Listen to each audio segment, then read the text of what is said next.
सोचिए, किसी भी वर्कप्लेस पर सेफ्टी सिर्फ एक रूल बुक नहीं होती। नहीं, ये तो एक मजबूत इमारत जैसी है जिसे हम सब ईंट दर ईंट मिलकर खड़ा करते हैं। तो आज हम इसी मजबूत सेफ्टी कल्चर की नींव रखने का पूरा ब्लूप्रिंट समझने वाले हैं। और ये जो पूरा विश्लेषण है ये पवन सिंह जी के तैयार किए गए एक बहुत ही शानदार सेफ्टी ट्रेनिंग मॉड्यूल पर आधारित है। उनका कॉन्टैक्ट नंबर है 8141824876। अच्छा, तो ये मॉड्यूल हमें सिखाता है कि कैसे एक आप कह सकते हैं एक सिस्टमैटिक तरीके से हम अपनी वर्क प्लेस को सबके लिए सेफ बना सकते हैं। तो चलिए सीधे पॉइंट पर आते हैं। देखिए, सबसे पहले एक बहुत बेसिक सा फर्क समझना होगा। एक सोच होती है जो कहती है, अरे यार, जब कोई हादसा होगा तब देख लेंगे। और एक दूसरी सोच है जो कहती है, हादसे को होने ही क्यों देना है।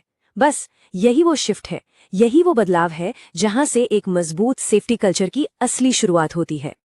अब यहाँ देखिए, ये दो अलग अलग दुनियाएं हैं बिल्कुल आमने सामने। एक तरफ है प्रॉब्लम, यानी कि पुरानी सोच कि भाई हादसे तो बस गलतियों या लापरवाही से होते हैं। लेकिन दूसरी तरफ है असली सल्यूशन, एक प्रोएक्टिव नजरिया। ये क्या कहता है?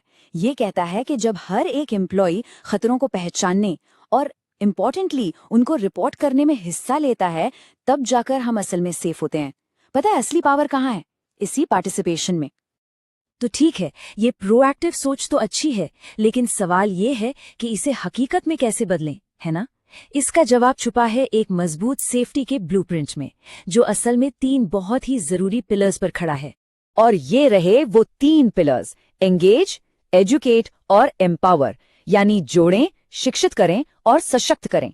एंगेज का मतलब है हर किसी के अंदर जिम्मेदारी की फीलिंग जगाना।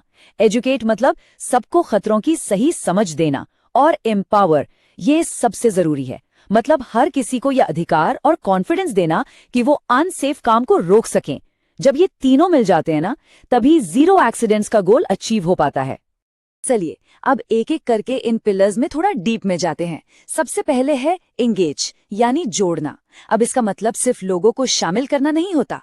इसका असली मतलब है सेफ्टी को एक रूल बुक के बोझ से निकालकर सबकी एक शेयर्ड जिम्मेदारी बनाना। तो सवाल उठता है, एम्प्लॉयज को असल में इंगेज कैसे करें? रोज की जो टूल बॉक्स टॉक्स होती हैं, सेफ्टी मीटिंग्स होते हैं, उनके जरिए उनको एनकरेज करके कि वो खतरे देखें, रिपोर्ट करें, अपने सुझाव दें। जब एम्प्लॉयज खुद इंस्पेक्शन में शामिल होते हैं और हाँ, सेफ बिहेवियर के लिए उन्हें रिवॉर्ड भी मिलता है, तो वो सेफ्टी को अपनी जिम्मेदारी मानने लगते हैं और बस माहौल अपने आप बदल जाता है। ओके, तो एंगेज वाला पिलर तो हो गया। अब चलते हैं हमारे सेफ्टी स्ट्रक्चर के अगले 2 पिलर्स की तरफ, एजुकेट और एम्पावर। देखते हैं कि कैसे नॉलेज और अथॉरिटी इस पूरे स्ट्रक्चर को कंप्लीट करते हैं और सच में मजबूत बनाते हैं। देखिए, एजुकेट या शिक्षा का मतलब ये पक्का करना है कि हर किसी को खतरों की अच्छी समझ हो, फिर चाहे वो पीपीई यानी पर्सनल प्रोटेक्टिव इक्विपमेंट का सही इस्तेमाल हो, इक्विपमेंट की सेफ्टी हो, या फिर किसी इमरजेंसी में क्या करना है, ये सारी बातें जानना बहुत जरूरी है। एक बात हमेशा याद रखनी चाहिए, ज्ञान ही खतरों के खिलाफ सबसे बड़ा हथियार है। और अब आता है हमारा सबसे पावरफुल पिलर, एम्पावरमेंट यानी सशक्तिकरण। ये सिर्फ एक फैंसी शब्द नहीं है, नहीं, इसका एक बहुत रियल मतलब है। इसका सीधा सा मतलब है हर एक एम्प्लॉय के हाथ में वो पावर देना कि वो किसी भी अनसेफ काम को देखे और उसे रोक दे। ये स्लाइड बहुत अच्छे से दिखाती है कि एम्पावरमेंट असल में दिखता कैसा है। इसमें सबसे जरूरी है स्टॉप वर्क अथॉरिटी, यानी काम रोकने का अधिकार। मतलब हर एम्प्लॉय के पास ये पूरा हक है कि अगर उसे कोई भी काम खतरनाक लग रहा है तो वो उसे बिना किसी डर के उसी वक्त रोक सकता है। यही वो कल्चर है जहां सेफ्टी हर चीज से ऊपर होती है, पीरियड। तो ठीक है, हमने 3 पिलर्स समझ लिए, एंगेज, एजुकेट और एम्पावर। लेकिन असली सवाल तो ये है कि इन्हें प्रैक्टिकली लागू कैसे किया जाए। कैसे एक ऑर्गेनाइजेशन में हर एक इंसान मिलकर इसे कामयाब बनाता है। देखिए, सेफ्टी ना किसी एक इंसान का काम है ही नहीं, ये एक टीम गेम है। मैनेजमेंट का रोल है रिसोर्स देना और पॉलिसी बनाना। सुपरवाइजर्स का काम है रोज मॉनिटर करना और अनसेफ कामों को तुरंत ठीक करना। और एम्प्लॉयज का रोल प्रोसीजर फॉलो करना, पीपीई पहनना और खतरों को रिपोर्ट करना। जब टीम का हर प्लेयर अपना अपना रोल निभाता है, तभी टीम जीतती है। एक छोटा सा रियल लाइफ एग्जाम्पल लेते हैं। मान लीजिए किसी ने फर्श पर कुछ ढीले केबल्स देखे। क्या है ये?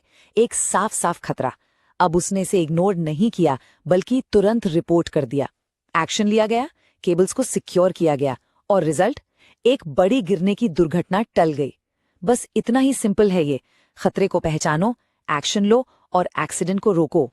और जब ये सिस्टम सच में काम करने लगता है ना, तो इसके फायदे कमाल के होते हैं। एक प्रोएक्टिव सेफ्टी कल्चर सिर्फ एक्सीडेंट्स नहीं रोकता, नहीं, ये एफिशिएंसी बढ़ाता है, कंपनी का पैसा बचाता है और उसकी मार्केट में रेप्यूटेशन भी बनाता है। जैसे कि ये चार्ट दिखा रहा है, सेफ्टी पर किया गया इन्वेस्टमेंट हर लेवल पर फायदा देता है, चाहे वो सेफ्टी हो, फाइनेंशियल हो या ब्रांड इमेज हो। और ये एक लाइन, इसे तो गोल्डन रूल समझ लीजिए। कोई भी काम इतना जरूरी नहीं है कि उसे असुरक्षित तरीके से किया जाए।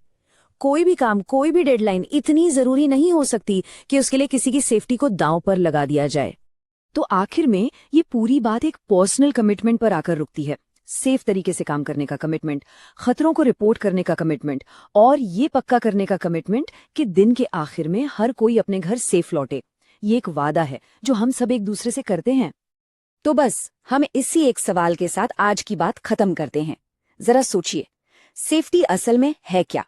क्या ये सिर्फ एक रूल बुक है जिसे फॉलो करना है, या फिर ये एक कल्चर है, एक आदत है जिसे हम सब मिलकर हर रोज बनाते हैं और मजबूत करते हैं? फैसला हम सबको मिलकर